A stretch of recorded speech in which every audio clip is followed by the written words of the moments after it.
What's going on YouTube? GeoSnow right here. So in today's video we're discussing about the iOS 12.3 which has been released and the iOS 12.2, 12.1.4 and 12.1.3 jailbreak, because a lot of vulnerabilities have been announced, and of course that can only be good for the jailbreak community. As you probably know, Apple keeps the security contents for every iOS version they release here on their website, and this document basically shows all the vulnerabilities that have been patched and of course in which component.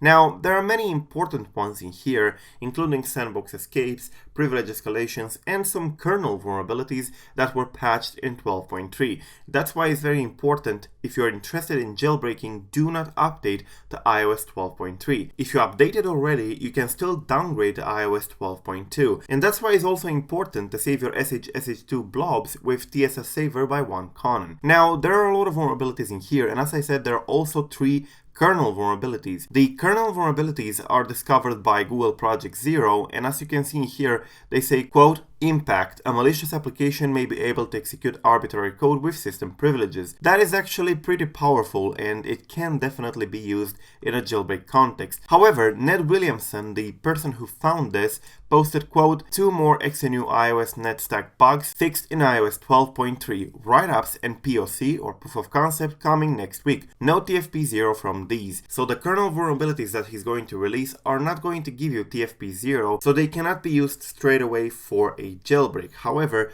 that doesn't mean they're not important for the jailbreak community, because they might be able to be chained with other vulnerabilities and create a similar effect. Going back in here, the other one is found by Brennan Azad and another few individuals in here, and it says a local user may be able to cause an unexpected system termination or read kernel memory. Now this one is a vulnerability of type DOS, or denial of service. It's not very useful for the jailbreak community, because what this does is to basically crash the kernel and of course create a panic. The next kernel one is this one in here. An application may be able to cause an unexpected system termination or write kernel memory. Again, the same thing, a denial of service.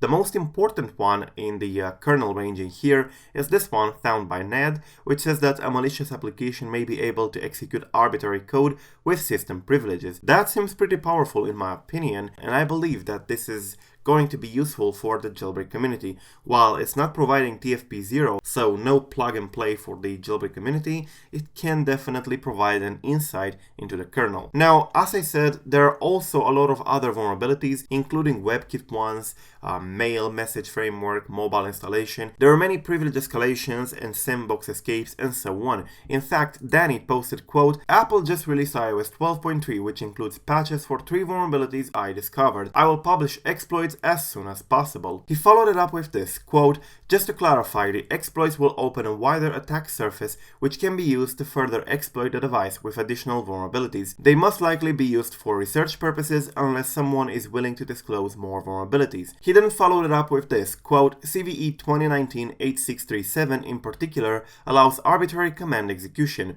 with any user including root, but a sandbox bypass is required to allow execution of container apps with users other than mobile or network D. So it's very important, it's a privilege escalation, and these are proper exploits that will be released for the jailbreak community to use. Of course, since there's no TFP0 in any of these vulnerabilities in here, it's impossible for us to just take the vulnerability and create a jailbreak right away. But these are also powerful, and we might be able to chain them with other vulnerabilities and create a proper jailbreak at some point in the future for iOS 12.2, 12.1.4 and 12.1.3, so do not update to iOS 12.3. Out of all of these that have been patched in 12.3, at least some of them are very useful for the jailbreak community, so I would definitely advise you not to update to 12.3. If you are already running iOS 12.3 and you want to jailbreak in the future, please downgrade to iOS 12.2 while it's still possible. Apple will likely stop signing it very soon. Anyways, thank you for watching guys, do not forget to subscribe to stay updated. I'm GeoSnow, and till the next time,